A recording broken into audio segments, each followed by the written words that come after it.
우리가 교사라고 하면 어떻게 정의를 내리겠습니까? 교사는 가르치는 사람입니다. 그러면 교사는 가르치기만 하면 되는 겁니까? 가르치는 이유는 그 가르침을 통해서 가르침을 받는 학생들이 좀 더 나은 삶을 살아가는 것입니다. 변화가 있는 것이죠. 이제 우리가 이 유치원생들이나 초등학교, 중학교까지는 가르치는 것 그 자체가 재미가 있어야 되고 또 함께 이 가르치는 것을 이렇게 즐기면서 이렇게 재밌게 하면 됩니다. 그러나 고등학교부터는 좀 다릅니다. 고등학교는 솔직히 입시학원과 별 차이가 없습니다.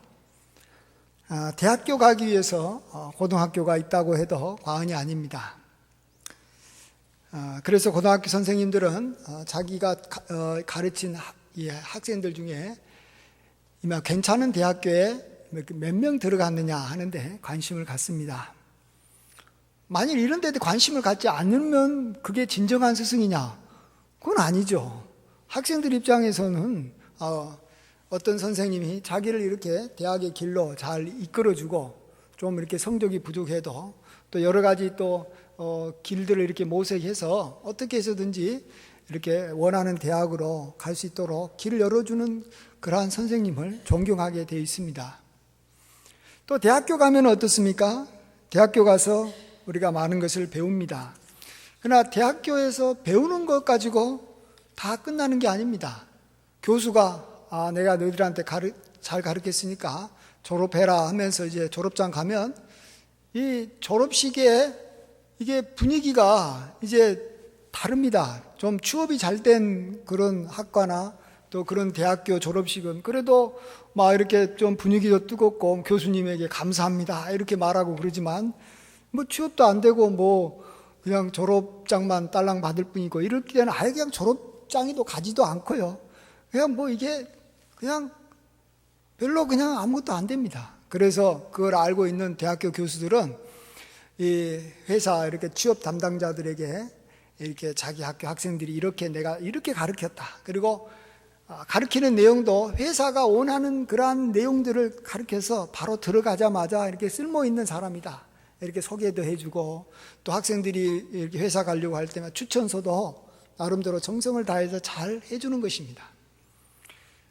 그렇게 하지 않고 그냥 교수가 나는 너희들한테 그냥 이런 것 저런 거 가르쳤으니까 나는 내가 할 일을 다 했다.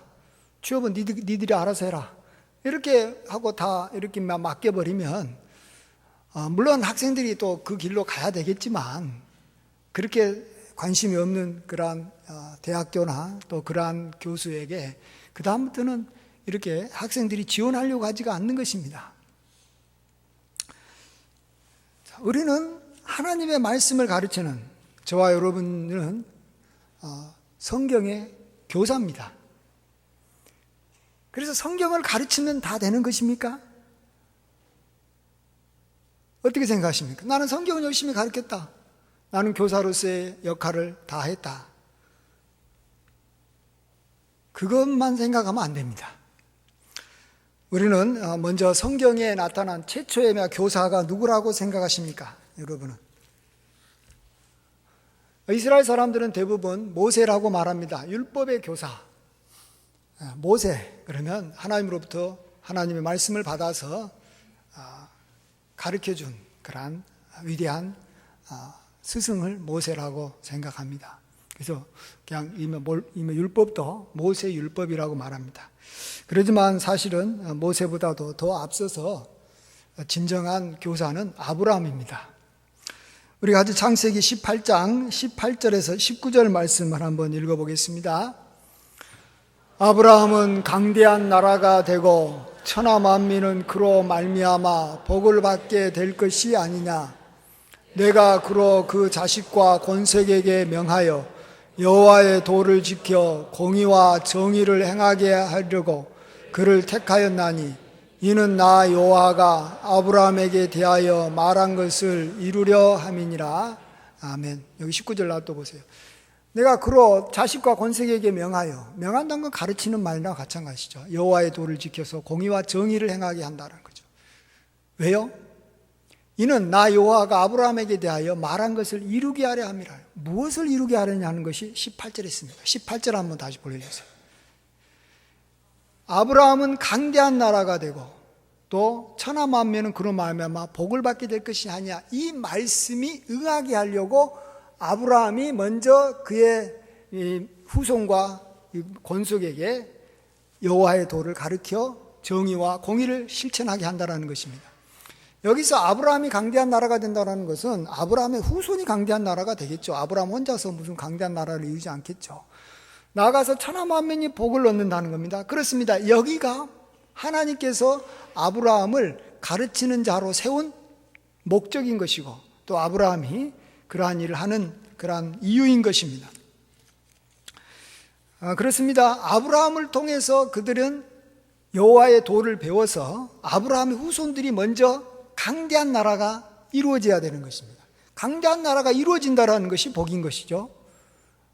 그 당시에는 인구가 많고 힘이 있으면 강대한 나라가 되면 모든 것을 얻을 수가 있는 것입니다. 그리고 그로 말미암아 천하 만민이 복을 받게 하는 것입니다. 자, 그러면 우리는 여기서 많은 걸 생각하게 됩니다. 많은 걸 질문하게 됩니다. 먼저는 아브라함이 뭘 가르쳤기래? 율법도 없는데 하나님이 그에게 말씀 준 것도 없는데 뭘 후손들한테 가르치냐라는 것입니다. 뭘 가르칠 것 같습니까? 여호와의 도라고 하는데 여호와의 도를 배워라 한다고 여호와의 도를 배우는 것도 아니고 뭐 구체적인 뭔가 좀 교재가 내용이 있어야 될 텐데 그것이 무엇이겠습니까? 그건 바로 아브라함의 삶인데 순종의 삶과 믿음의 삶입니다. 아브라함은 하나님께서 명하셨을 때 순종하며 살았습니다. 그의 인생이 순종했습니다. 우리가 사람대로 본토 친척 아버지 집을 떠나서 약속의 땅으로 순종해서 갔고요. 그가 또 순종해서 자기 자녀를 하나님께 번제로 드렸습니다. 그리고 또한 아브라함은 약속을 믿는 삶이었습니다. 그가 이렇게 나이가 들었을 때 또 자기 아내 사라가 이렇게 단산하게 되었을 때도 이 아내를 통해서 아들이 있을 거라는 것을 믿고 기다렸습니다. 그리고 그 약속을 경험했던 사람입니다. 자, 이러한 아브라함의 순종과 믿음의 삶이 아브라함에게 들려지면서 그 내용이 바로 아브라함을 가르치는 것입니다. 그러면 그 후손 중에서 후손들은 아브라함의 삶을 잘 알고 있습니다.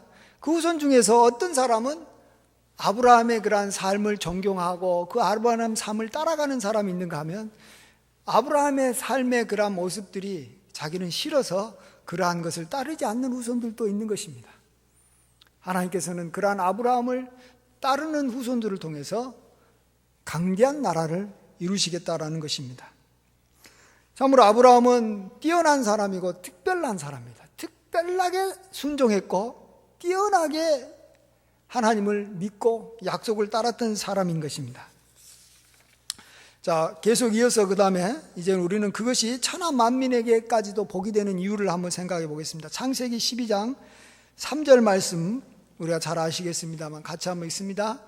너를 축복하는 자에게는 내가 복을 내리고 너를 저주하는 자에게는 내가 저주하리니 땅의 모든 족속이 너로 말미암아 복을 얻을 것이라 하신지라. 이게 자기 후손들이 아브라함에 대해서 이렇게 따라서 복 받는 건 좀 이해가 되는데 왜 천하 만민까지 복이 이렇게 전해지느냐? 그것은 먼저 아브라함과 가까이 지냈던 사람들, 가족들, 그의 후손들이 아브라함을 따름으로 아브라함과 같이 살아감으로 아브라함의 길을 걸어감으로 하나님으로부터 복을 받아서 강력한 나라가 됩니다. 그러면 그 이스라엘 후손들을 통해서 아브라함에 대한 소문이 자연스럽게 천하 만민에게 전해지는 것입니다. 그러면 또다시 천하 만민은 여기서 자기가 결정을 해야 되는 겁니다. 내가 아브라함을 축복할 것이냐 아브라함을 저주할 것이냐. 그래서 아브라함을 축복하는 자에게는 하나님께서 복을 내리시는 것입니다. 그리고 또 계속해서 아브라함의 복을 받은 사람들이 또 아브라함에 대한 소문을 주변 사람들, 다른 이렇게 바다를 건너 산을 건너 천하 만민에게 전할 때 그것에 대해서 그들이 아브라함을 어떻게 보느냐에 따라서 하나님의 복이 그들에게 계속해서 확대되어 나가는 것입니다. 아브라함을 축복하면 복을 받고 아브라함을 저주하면 저주를 받는데 왜 그렇겠습니까? 그것은 하나님께서 아브라함을 인정해 줬기 때문에 그럽니다. 충성된 자라, 믿음 있는 자라 인정해 줬기 때문에 그런 것입니다.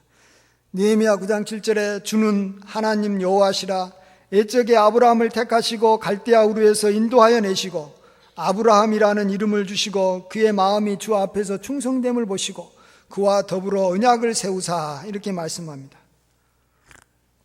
그래서 아브라함을 축복한다는 것은 아브라함의 삶의 길을 가겠다, 아브라함을 이렇게 최대한 이렇게 담겠다라는 그러한 마음이 있는 것입니다.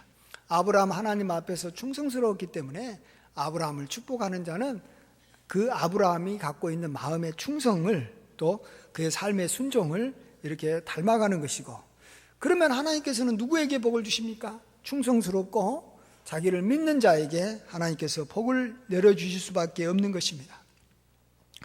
반대의 결과도 역시 있는 것입니다. 우리가 잘 알듯이 아브라함 조카 이며 롯은 처음에는 아브라함을 따랐지만 결국은 아브라함을 따르지 않았습니다. 그 결과 그는 소돔 땅에 가서 살았고, 소돔이 멸망될 때 그는 아내가 죽고 자기 자신도 모든 것을 잃고 몸만 빠져나왔다가 나중에 이렇게 자기 딸들과 부끄러운 관계를 맺고 하나님을 대적하는 모압과 암몬의 조상이 되고 말았습니다. 자, 이러면 이게 옛날 사람들에게만 이게 해당되는 걸까요? 이게 구약시대의 사람들만, 또 이전 사람들만 아브라함에 대해서 그렇게 대하면 저주도 받기도 하고 축복도 받기도 할까요? 아닙니다. 지금 현대를 살아가는 저와 여러분도 마찬가지입니다. 자, 어떤 사람이 아브라함에 대한 이야기를 성경을 통해서 직접 읽거나 또 아니면 누군가를 통해서 아브라함에 대한 이야기를 아마 귀로 들었을 것입니다. 이럴 때 어떤 사람이, 야, 아브라함 정말 미련한 사람이다, 어떻게 하나님이 고향과 부모 집을 떠나라고 했을 때 그렇게 쉽게 이렇게 떠날 수 있느냐, 굉장히 이렇게 무책임한 사람이다, 이렇게 아브라함에 대해서 들었으니까 나름대로 평가할 수가 있는 것입니다. 그렇게 되면 하나님의 저주를 받을 사람이 되는 것입니다. 아브라함을 저주하는 것은 아브라함의 충성을 기쁘게 여기신 하나님을 모독하는 것이나 마찬가지입니다. 하나님께서 그 사람을 보고 옳다고 했는데 내가 아니라고 하면 이건 하나님에 대해서도 이게 내가 이렇게 반항하는 것이 되고 마는 것입니다. 또 어떤 사람이 아브라함이 약속을 따라서 얻은 자기의 아들을 이렇게 번제로 드렸다는 사실을 이제 들었어요. 현재 지금 이 시대 2016년에 사는 사람이 들었어요. 그걸 듣고, 야, 이거 아브라함은 이거 정신 나간 사람 아니냐, 어떻게 지 자식을 갖다가 이렇게 번제로 드리라고 했는데 드릴 수 있느냐. 만일 이렇게 말하면 지금 이 시대에서도 바로 하나님의 진노를 당하게 됩니다. 왜냐하면 아브라함이 자녀를 드렸을 때는 그냥 자기를 위해서 드린 게 아닙니다. 그리고 하나님께서 아브라함에게 자녀를 달라고 요청했을 때는 아브라함이 얼마나 약속을 믿고 있는지, 그리고 정말로 그가 순종의 사람인지 확인하기 위해서 그런 것입니다. 하나님은 부모가 자녀를 죽이는 것을 결코 기뻐하는 분이 아닙니다. 그래서 하나님께서는 아브라함의 순종과 믿음이 확인되었을 때는 우리가 잘 아는 대로 이삭을 살리고 대신 순양으로 하나님 앞에 번제 드리게 하신 것입니다. 그런데 이러한 사실에 대해서 그가 생각하지 않고 그냥 하나님은 무자비하신 분이시고, 아브라함은 자기 자식에 대해서도 깊이 생각하지 못하는 그러한 천박한 사람이다, 이런 식으로 만일 생각을 하게 되면 바로 하나님을 저주하는 자가 되는 것이고, 아브라함을 저주하는 자가 되는 것이고, 그 즉시 하나님의 저주가 임하는 것입니다. 그래서 그의 삶이 안 되는 것입니다. 여러분, 이 하나님의 말씀은 정말로 1.1획도 변하지 않고 지금 이 시대에서도 우리에게 그대로 역사하는 줄 믿습니다.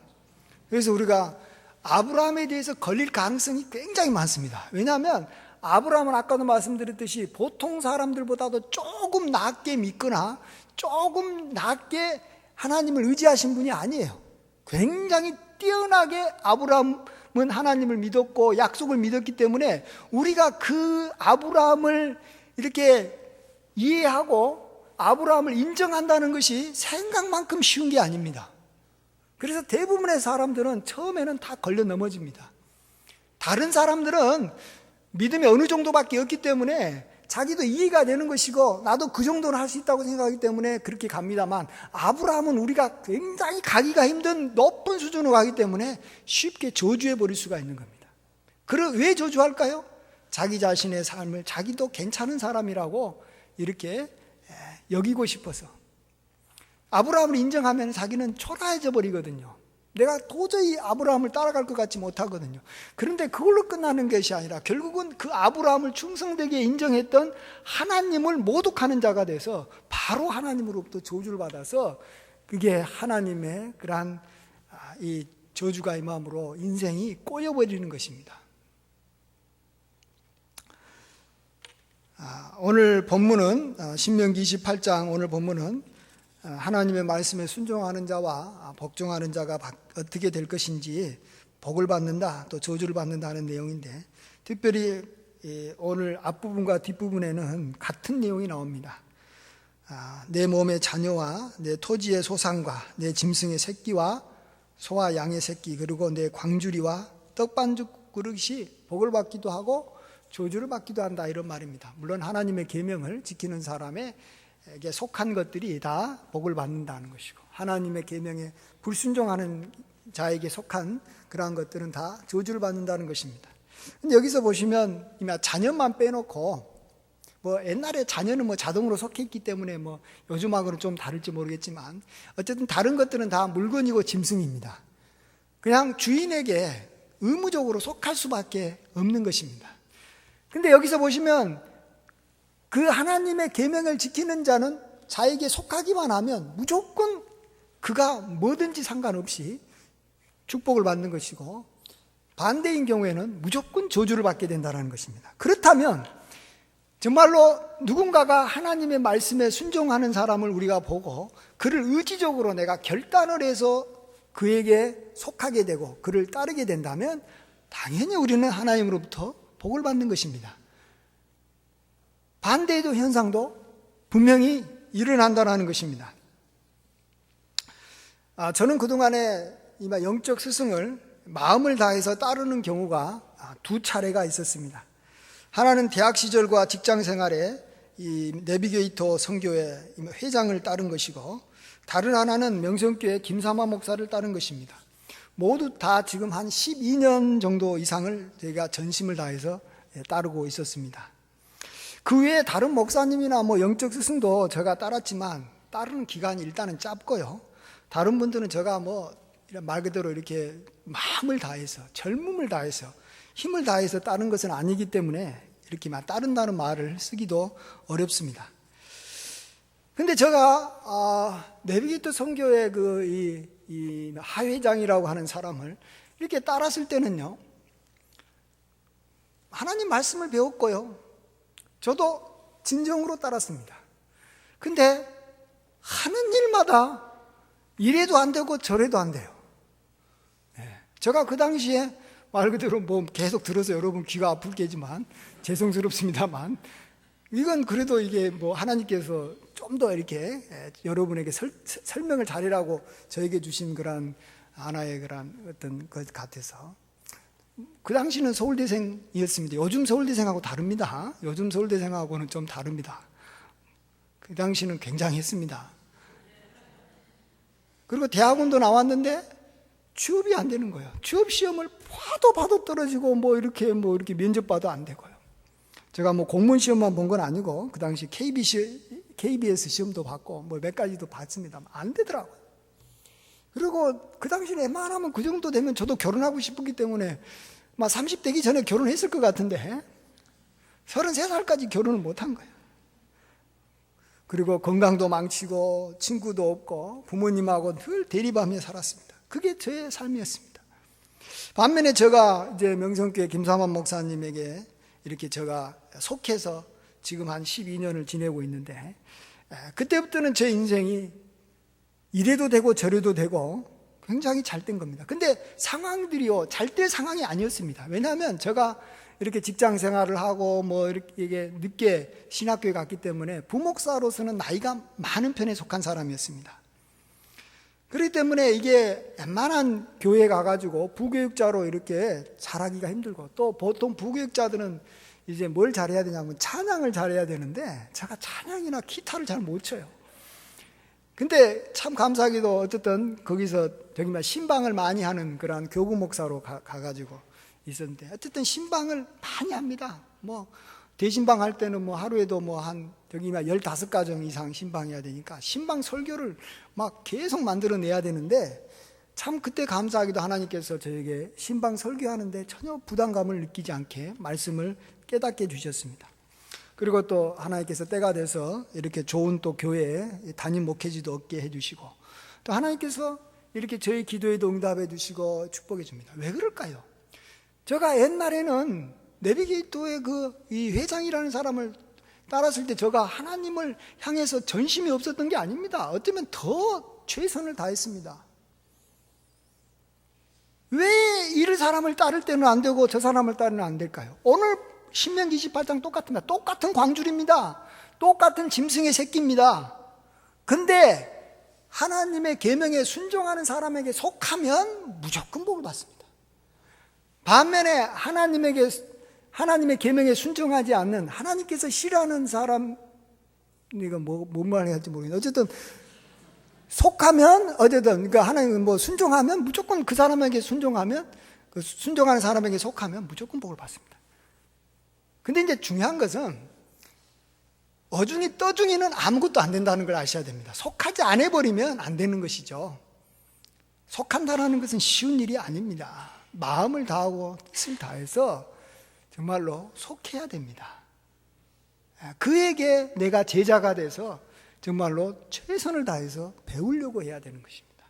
그리고 그가 명령하는 것에는 순종할 줄 아는 것이 속한 것이지, 그냥 이렇게 멀찌감치 거리를 두고 이렇게 했다가는 불순종하는 사람한테 가가지고 이렇게 해도 저주도 받을 것도 없고, 또 순종하는 사람한테 이렇게 내가 따라다닌다고 해가지고 멀찍이 따라다니면 그 사람으로 말미암아 또 하나님으로부터 내가 복을 받느냐? 전혀 복을 받지 않습니다. 상관이 없는, 관련이 없는 사람이라고 하나님께서 보시기 때문에 그런 것입니다.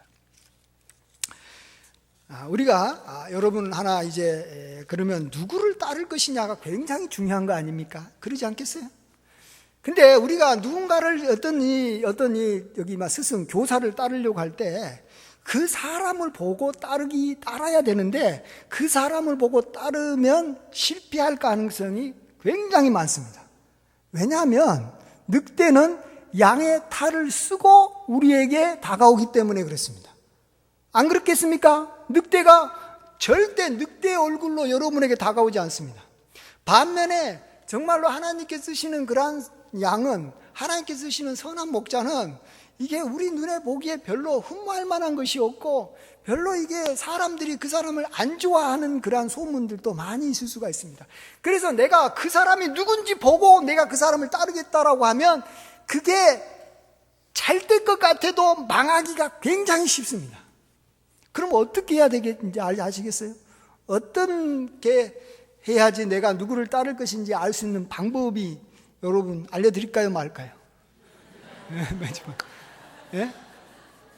여러분 이건 헌금 많이 하시고 드려야 되는 거예요. 왜냐하면 이게 굉장히 앞으로의 저나 여러분의 인생에 굉장한 영향력을 미치기 때문에 그렇습니다. 그를 전적으로 따르는, 특별히 마음을 다해서 따르는 제자의 대부분이,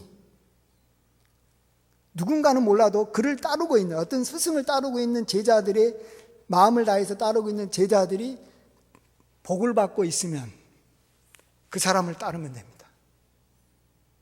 누가 욕을 하든 상관없습니다. 그를 따르는 사람이 복을 받고 있으면 그는 하나님의 계명을 지키는 자입니다. 반면에 그를 따르는, 정말 이때 어중이 또중이 따지는 게 말고요, 말만의 제자는 의미가 없고 전심을 다해서 충성을 다해서 따르는 사람들의 대부분이 인생이 꼬이고 저주를 받으면 그 사람은 양의 탈을 쓴 늑대입니다.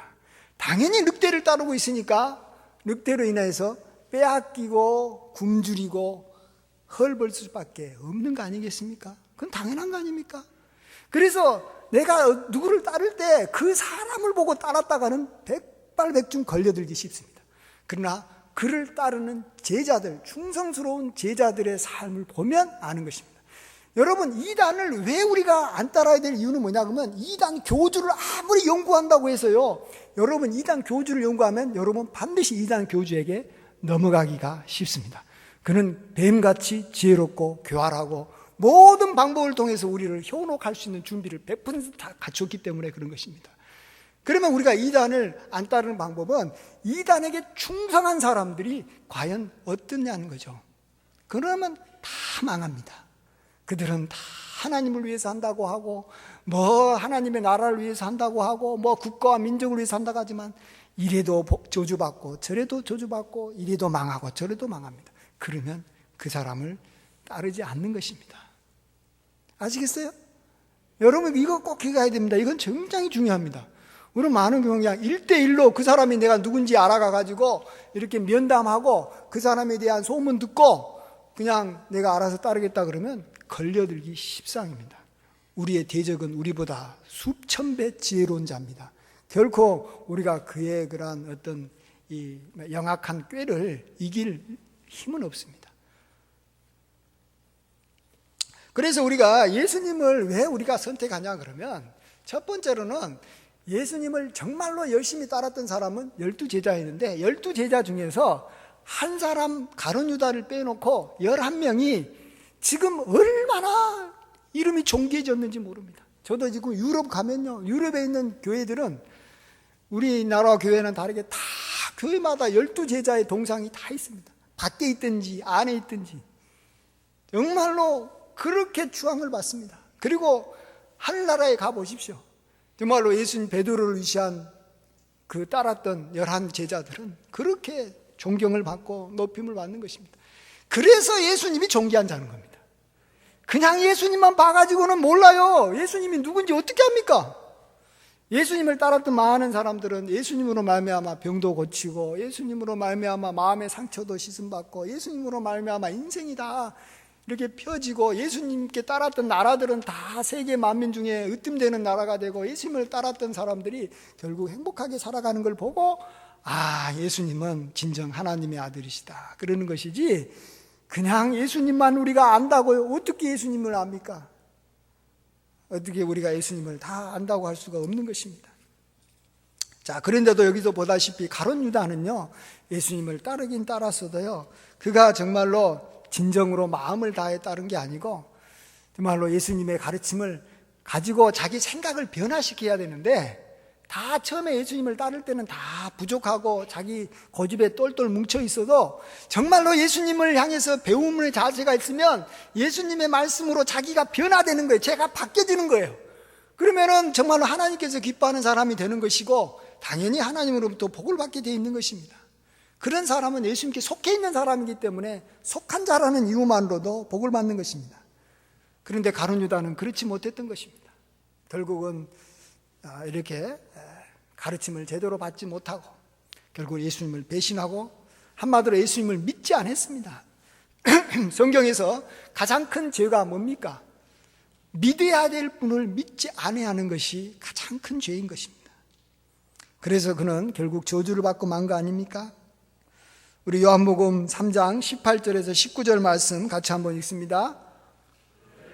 나는 심판을 받지 아니하는 것이요 믿지 아니하는 자는 하나님의 독생자의 이름을 믿지 아니하므로 벌써 심판을 받은 것이니라.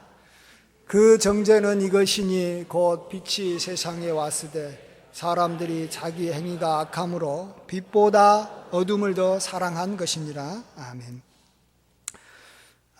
믿지 않는 자는, 믿어야 될 분을, 하나님이 보내신 분을 믿지 아니하는 자는 심판을 이미 받은 것입니다. 그는 어둠을 사랑하기 때문에 빛을 적극적으로 미워하는 것입니다. 자기를 이렇게 내어놓고 회개하고 빛 가운데로 다가와야 되는데 어둠을 이렇게 사랑했기 때문에 그는 정말로 빛을 떠나는 것입니다. 자, 그래서 우리가 저나 여러분이나 다 교회, 학교, 교사기도 하고 어쨌든 말씀을 가르치는 교사입니다. 그래서 우리가 이제 교사로서 우리가 가르치는 것을 잘해야 된다라고 생각하는데, 그거보다도 더 앞서던 이제 이 전제가 있습니다. 조건이 있습니다. 그건 뭡니까? 내가 누구에게 속하여 가르침을 받고 있느냐, 그리고 내가 그로 말미암아 얼마나 복을 내가 받고 있느냐, 이것이 중요한 겁니다. 왜 그런지 아시겠죠? 만일 내가 가르침을 받고 있는 자가 하나님의 계명을 불순종하는 자라면 나는 이미 가르치는 내용이 잘못될 수밖에 없는 것입니다.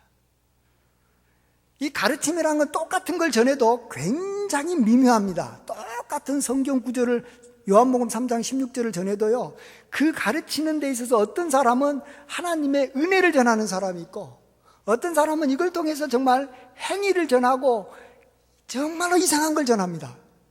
그냥 전한다고 전해지는 게 아니에요, 여러분. 그냥 이 미묘한 그런 것들이 있어요. 그것을 내가 누구로부터 가르침을 받았느냐에 따라서 나도 모르게 그러한 가르침이 전달되는 겁니다.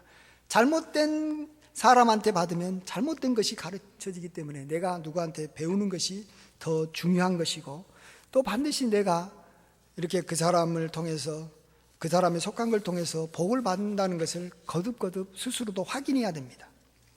그리고 이제 우리가 정말로 하나님이 기뻐하는 사람에게 속해서 내가 복을 받았으면 이제 나는 다른 사람한테 말씀을 가르칠 수가 있는 교사의 길을 갈 수가 있는데, 그럴 때도 또 한번 자기 자신이 어떤 사람인지 검증해 볼 수 있는 기회가 됩니다. 나한테 가르침을 받았던 사람이 하나님 앞에서 복을 받으면 나는 하나님의 계명을 지키는 자인 것을 다시 확인해 볼 수가 있습니다.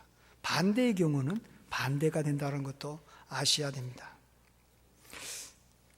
근데 어떤 분은 그래요. 나는 뭐 누구한테 가르침을 받지 않아도 내가 스스로가 말씀 듣고 깨달아서 내가 잘 가르칠 수 있겠다, 이렇게 생각을 하실 수가 있는데, 그래 가지고는요 이게 굉장히 가르치기가 어렵습니다. 일단은 가르침을 받은 게 없기 때문에 가르칠 것이 별로 없고요. 그 다음에 내가 정말로 이렇게 이 가르침을 받으면서 이걸로 통해서 내가 복을 받아서 검증을 해야 되는데 아직 검증이 안 된 거기 때문에 이걸 전수받은 사람이 이걸로 인해서 더 망할 수도 있다라는 것입니다. 하나님 말씀 가르친다고 반드시 복 받는 게 아닙니다. 누가 가르치냐가 중요한 것입니다. 다 하나님 말씀 가르쳐요. 이단도 하나님 말씀 가르친다는 걸 아셔야 됩니다. 저주받는 사람도 하나님 말씀 가르칩니다. 우리가 그것을 알 때 우리가 이렇게 누구한테 배우느냐에 굉장히 신경을 더 쓸 수밖에 없는 것입니다. 이럴 때 우리가 또 한 가지 조심해야, 이제 우리 마음속에 이제 좀 근심하는 경우가 하나 있습니다. 뭐냐 그러면, 내가 정말로 좋은 가르침을 받아서 나도 복되고 그래서 즐거운 마음으로 내가 누구한테 가르쳤는데 이 사람이 복을 받지 않네. 여러분, 그때 여러분 굉장히 답답해 하시죠? 아니에요? 나는 말씀 가르쳐 줬으니까 그걸로 땡이다, 이렇게 생각하고 그냥 시마이 땡 이런 거예요? 아니요, 절대 그것은 이제 뭐 시작도 한 게 아닙니다. 가르친 것은 시작도 한 게 아닙니다. 그 다음부터 이제 그의 삶을 이렇게 쭉 지켜보고 있는데 영 복이 안 오네. 저주는 안 받은지 몰라도 복이 안 오면 참 그것 때문에 힘든데요. 이럴 때도요, 여러분, 가슴이 아파해야 될 상황이지만 그런다고 너무 아파하면 안 돼요. 왜냐하면 아파할 필요가 없는 경우도 많이 있기 때문에 그런 것입니다. 그건 뭡니까? 교사된 나의 말을 이렇게 듣고도 순종하지 않는 자에게는 그가 하나님으로부터 화를 당하기 때문에 복을 받을 수가 없기 때문에 그냥 나를 따르는 나의 이렇게 제자라고 해가지고 다 제자로서 이게 뭡니까? 복을 받는 건 아닌 것입니다. 우리 같이 에스겔 33장 2절에서 5절 말씀 한번 좀 깁니다. 같이 한 목소리 읽습니다. 인자야 너는 내 민족에게 말하여 이르라. 가령 내가 칼을 한 땅에 임하게 한다 하자. 그 땅 백성이 자기들 가운데 하나를 택하여 파수꾼을 삼은 그 사람이 그 땅에 칼이 임함을 보고 나팔을 불어 백성에게 경고하되 그들이 나팔 소리를 듣고도 정신 차리지 아니하므로 그 임하는 칼에 제거함을 당하면 그 피가 자기의 머리로 돌아갈 것이라. 그가 경고를 받았던들 자기 생명을 보존하였을 것이나 나팔 소리를 듣고도 경고를 받지 아니하였으니 그 피가 자기에게로 돌아가리라. 여기 파수꾼의 나팔 소리나 교사의 가르침이나 같은 내용입니다. 교사의 가르침을 좀 더 극적으로 표현하는 것이 파수꾼의 나팔 소리죠.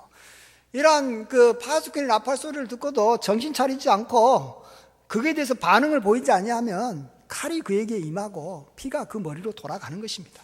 그거 가지고 파수꾼이 내 잘못이야 하면서 가슴을 치면서 안타까워할 필요가 없는 것입니다.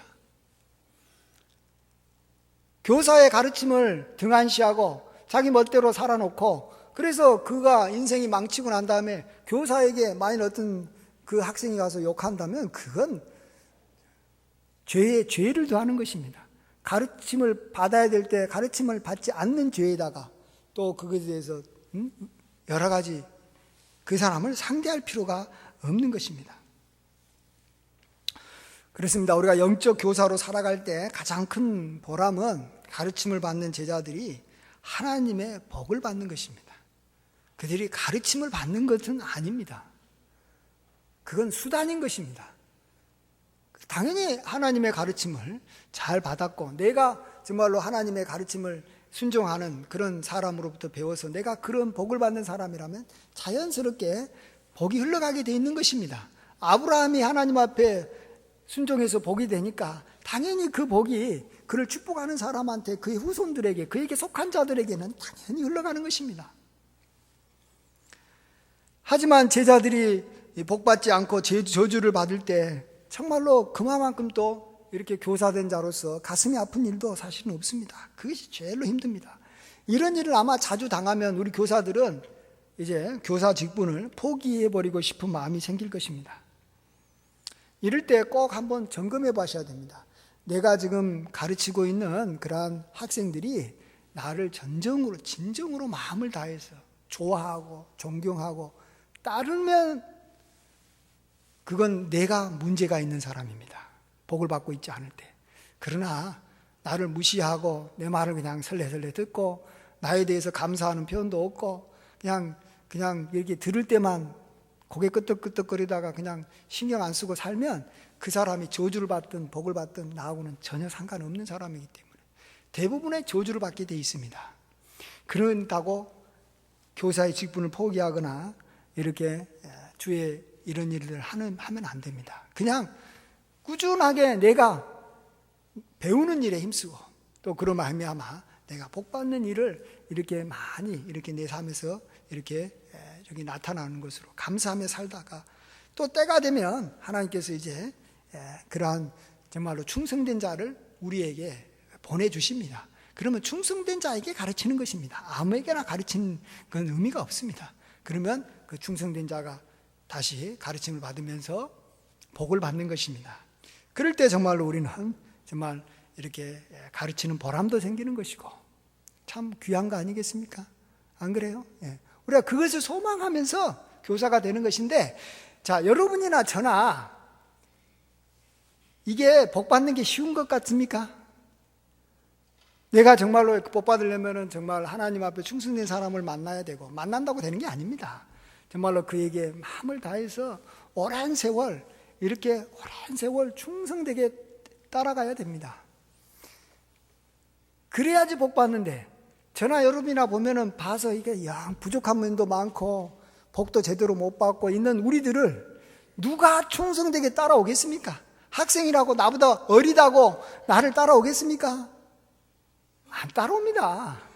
그래서 그냥 그들의 삶 속에 복이 나타나면 좋겠지만 안 나타난다고 해가지고 막 그들을 갖다가 이렇게 나무라거나 좀 충성되라 뭐 어쩌라 말할 필요가 없는 거예요. 우리도 지금 충성되지 못해갖고 복 받는데도 굉장히 이게 더딘데 어떻게 그들이 우리같이 부족한 자를 이렇게 따라서 복 받는 그러한 일들을 하겠습니까? 못합니다. 못해요. 그래서 우리는 무엇보다도 열심히 정말로 제자가 돼서 복을 많이 받아서 그래서 복의 근원이 되고 그러면 하나님께서 언젠간 우리를 열심히 따르는 그런 사람들을 붙여주셔서 참으로 그들이 복 받는 걸 보면서 함께 즐거워하는 그런 날이 오게 될 줄 믿습니다. 우리가 교사분들 이렇게 살아갈 때 낙심하지 마시고 이렇게 그렇지만 교사는 가르치는 일로 끝나는 것이 아니다. 그로 하여금 강대한 나라를 이루고 그가 제자들이 하나님 앞에 복을 받는 사람이 될 때까지는 내가 이렇게 아직 교사의 직분이 끝나지 않았다는 사실을 늘 기억하면서 먼 시야를 가지고 항상 이렇게 교사의 길을 걸어가시면 교사라는 것은 성경에서 제일로 중요한 직분입니다. 목사도 사실은 교사의 일종입니다. 한 부분이죠. 선교사도 사실은 교사입니다. 장로도 어쩌면 교사입니다. 성경의 직분은 사실은 하나라고도 말 수 있습니다. 너는 가서 내가 너에게 분부한 모든 것을 가르쳐 지키게 하라. 그렇잖아요. 그럼 세상 끝날까지 항상 너와 함께 한다 합니다. 교사의 직분은 정말로 우리가 하나님을 이렇게 믿은 우리 모든 성도들이 결국은 가장 사모해야 될 직분인 것입니다. 구역장도 교사고 다 교사 아닙니까? 부모도 사실은 교사입니다. 그래서 이렇게 결국은 복이 되시길 그래서 여러분으로 말미암아 정말로 가족부터 시작을 해서 천하만민이 여러분의 이름이 천하만민에게 아브라함처럼 전해지고 그렇게 되면 천하만민이 복을 얻게 되는 것입니다. 이러한 교사의 아름다운 직분을 잘 수행하셔서 이 땅에서 복이 되시고 정말로 여러분도 큰 복을 받아서 하늘과 땅에서 권세 있게 사시는 귀한 은혜가 함께 하시길 주의 이름으로 축원드립니다. 아멘. 모든 영광 주님께 올려드립니다. 부족한 저희들을 교사로 삼아주심을 감사합니다. 아버지 하나님께서 우리에게 허락하신 그러한 귀한 또 영적 스승을 우리가 마음을 다해 힘을 다해 따라서 우리가 반드시 복을 보게 하여 주시옵소서. 복을 누리게 하여 주시옵소서. 이러한 일들을 통해서 검증받고 우리가 또 교사의 길로 담대히 나아갈 때 참으로 쉽게 열매가 맺지 않는다고 쉽게 제자들에게 복이 임하지 않는다고 낙심하는 일이 없도록 도와주시옵소서. 아버지 하나님께서 우리를 통해서 천하만민이 복을 받게 해주실 줄 믿사옵고 감사하며 예수님의 존귀하신 이름으로 기도하옵나이다. 아멘.